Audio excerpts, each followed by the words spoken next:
So hi guys, welcome to another blog. আর আজকে আমি একদম সেজে গুজেই চলে এসেছি ব্লগের সামনে।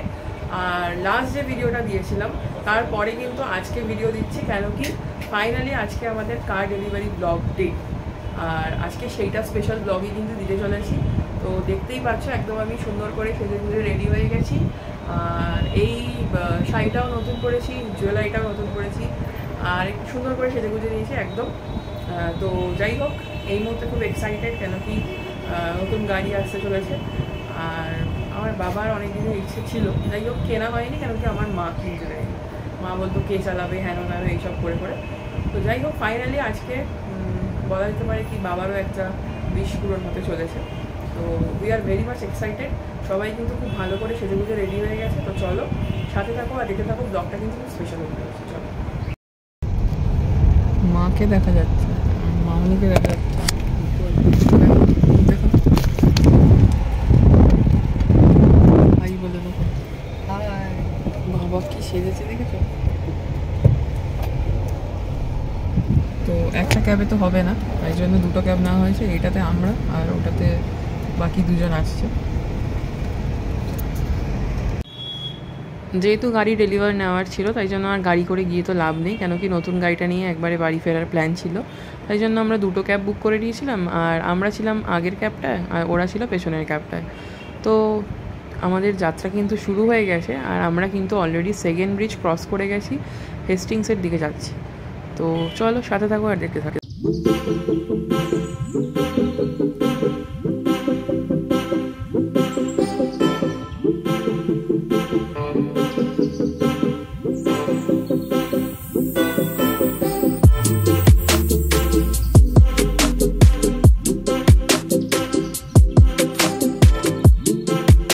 তো দেখতে দেখতে আমরা পৌঁছে গেছি আমাদের গাড়ির শোরুমে। আর এটা হলো এজেসি বোস নিসান অটো রেলের শোরুম। তো যেহেতু আমরা আগের ব্লগে বলেইছিলাম কি আমরা নিসানের গাড়ি বুক করেছি, নিসান ম্যাগনাইট, তো সেই জন্য আমরা নিসানের শোরুমে চলে এসেছি।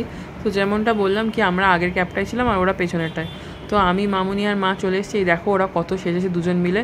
সবাই কিন্তু আমরা প্ল্যান করেই শাড়ি পরেছি, সবাই কিন্তু আমরা মোটামুটি বাঙালি অ্যাটায়ারেই ছিলাম, কেন কি বাঙালিদের নিজস্বতাটা প্রমাণ পায় শাড়ি থেকেই।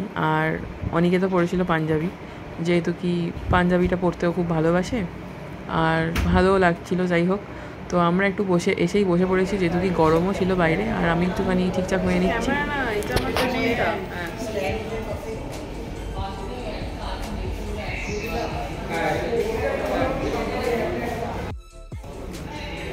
সবাই এসে গেছে, তুমি দেখিও একটু ভাই বল। না না, ভিডিও অন আছে। ভাই বল কে দেখা যাচ্ছে। যেহেতু আজকে ডেলিভারি হবে, তাই জন্য এরকম সুন্দর সাজানো ছিল। এরপর আমি ক্যামেরাটা তুলে দিয়েছিলাম অনিকেতের হাতে।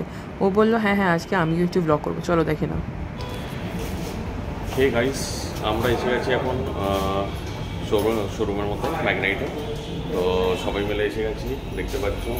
এখন গাড়ির ডেলিভারি হবে। এর আগেই যেদিনকে আমরা পেমেন্ট করেছিলাম, অর্থাৎ ডাউন পেমেন্ট, সেদিনকে আমরা ডকুমেন্টেশনের কিছু প্রসেস তো কমপ্লিট করেই গেছিলাম, যার জন্য আজকে খুব বেশি সময় লাগার কথা না। তাও আমি বসে পড়লাম কিছু ডকুমেন্টেশন ফর্ম্যালিটিস পূরণ করার জন্য। তো আমি এদিকে করছিলাম এই কাজগুলো, আর ওদিকে অনিকেতকে বুঝিয়ে দিচ্ছিল গাড়ির সমস্ত কাগজপত্রগুলো কী কী দরকার না দরকার আর কী কী যত্ন করে রাখতে হবে। তো এইভাবে আমরা আমাদের ফর্ম্যালিটিসগুলো তাড়াতাড়ি করে কমপ্লিট করে নিলাম, যেহেতু কি তারপরেই ওদের একটা কেক কাটিং সেরিমনির ব্যাপার আছে। তো ওরা নিজেরাই বলেছিল এর আগে যে কেক কাটিং সেরিমনির ব্যাপারটা ওরা নিজেরা প্ল্যান করে আর কাস্টমারকে দিয়ে করায়। দেখতেই পাচ্ছ সমস্ত কাগজপত্র থেকে ভালো করে অনিকেতকে বুঝিয়ে দেওয়া হচ্ছে। আর এই হলো সানি দাশগুপ্তা, যে আমাদেরকে অ্যাসিস্ট করেছিল পুরো জার্নিটাতে। গাড়ির টেস্ট ড্রাইভ বাড়িতে আনা থেকে শুরু করে সমস্তটাই কিন্তু ও ভালো করে আমাদেরকে গাইডেন্স দিয়েছে, এবং একদম লাস্ট টাইম অবধিও আমাদের সাথে ছিল। তো নিসান অটোরেলে ওর সাথেই আমাদের প্রথম আলাপ হয়, মানে অনিকেতই প্রথম আলাপ করেছিল, তারপরে ওর সাথে ওখানে শোরুমে গিয়ে আলাপ হয়েছিল। যাই হোক, ওর সার্ভিস খুব ভালো লেগেছে আমাদের, আর এমনি খুব ফ্রেন্ডলি বিহেভিয়ার। বলো আজকে কী খাবে? হ্যাঁ, তো অন্যদিন কী খাও তুমি? উচ্ছা? অন্যদিন আমি উচ্ছা খাই।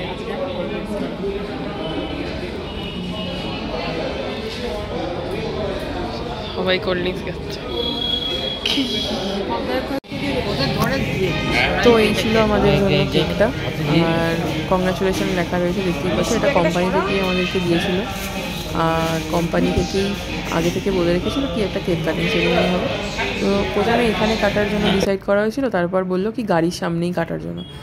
আর এই গাড়িটাকে এরকমভাবে ম্যাম প্লিজ ক্লোজ ক্লোজ, হ্যাঁ ম্যাম প্লিজ কেকটা কাটতে হবে সবাই একসাথে ধরে।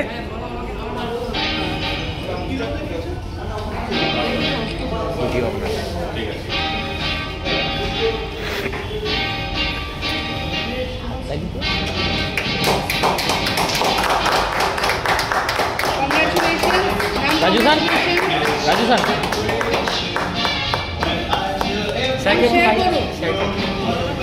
একটু খাইয়ে দিন ম্যাম স্যারকে। Lovely, thank you thank you.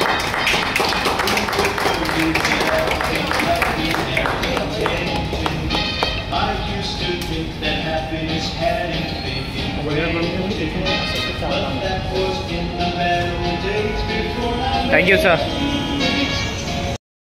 1, 2, 3, please. Lovely. Congratulations, ma'am. Congratulations, sir. এবার সামনে চলে আসুন, গাড়ির সামনে চলে আসুন প্লিজ। হ্যাঁ রাইট, একটু ছড়িয়ে ম্যাম গাড়িটা যাতে একটু দেখা যায়। Right, perfect. সামনে তাকান ম্যাম, সামনে তাকান, সবাই সামনে তাকান। Right, perfect. Congratulations sir, congratulations ma'am. সরে থ্যাংক ইউ।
এরপর আমরা শোরুম থেকে বেরিয়ে চলে গেলাম লেক কালীবাড়িতে পুজো দেওয়ার জন্য। তো ড্রাইভার সিটে তো অনিকেত বসে পড়েছে, আর গাড়িটা অলরেডি স্টার্ট করে দিয়েছে। তো আমি একটুখানি বাইরে দাঁড়িয়ে শ্যুট করে নিলাম, তারপরে আমি গাড়িতে উঠে গেলাম আর চলে গেল। তারপরে আমরা সবাই মিলে চলে গেলাম লেক কালীবাড়ির উদ্দেশ্যে। চলো সাথে থাকো আর দেখতে থাকো।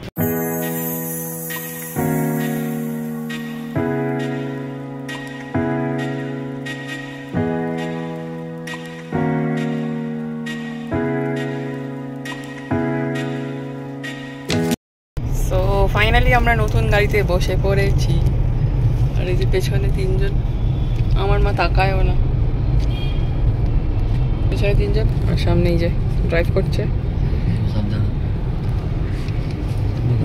চলো তো এবার পুজো যাওয়ার ব্যাপার আছে, পুজোটা দিতে যাওয়ার সময় আবার শুট করছি।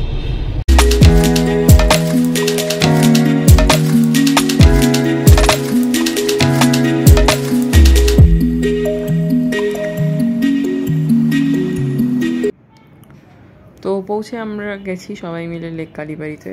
আর যেই সময়টা পৌঁছেছিলাম ওই সময় ঠাকুরের বস্ত্র পরিধান হচ্ছিল এবং কোনোভাবে সেটা খুব টাইম টেকিং ছিল, তাই আমরা আর ওয়েট না করে ঠাকুরমশাইকে বললাম পুজোটা আপনি শুরু করে দিন, ততক্ষণে ঠাকুরের অঙ্গরাগ হচ্ছিল যতদূর সম্ভব ওরা বলল, তো সেটা কমপ্লিট হতে থাক। তো ভাগ্যচক্রে ততক্ষণে ঠাকুরের অঙ্গরাগ শেষও হয়ে গেছিলো আর আমরাও মায়ের দর্শন করে নিয়েছিলাম। তো পুজোটা শুরু হয়ে গেল।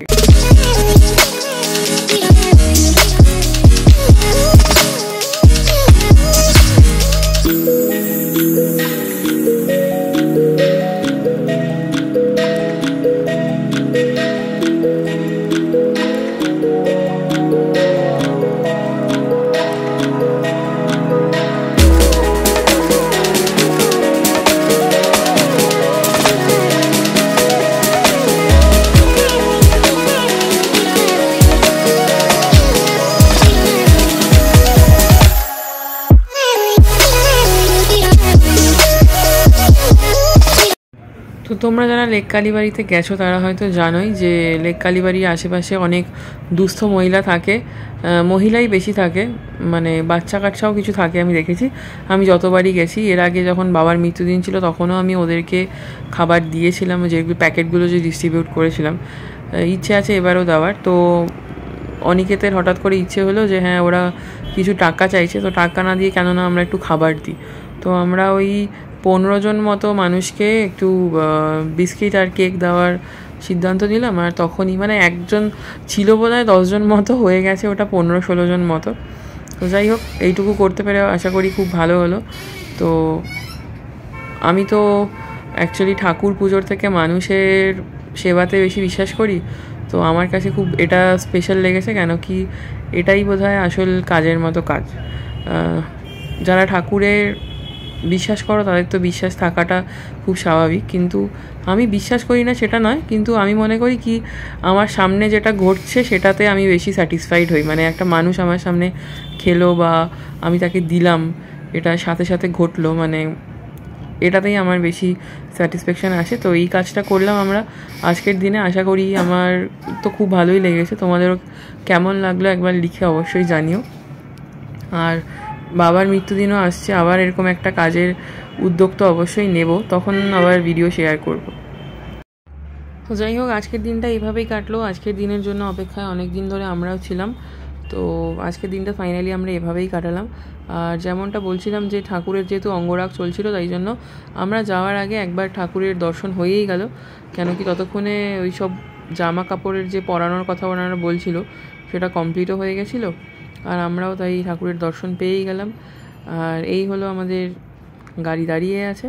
তো ওগুলো করা হয়ে যাওয়ার পর আমরা একটু ওখান থেকে গাড়ির কিছু ইন্টারনাল জিনিসপত্র নেওয়ার ছিল, যেগুলো নেওয়ার জন্য আমরা বালিগঞ্জের দিকে গেছিলাম।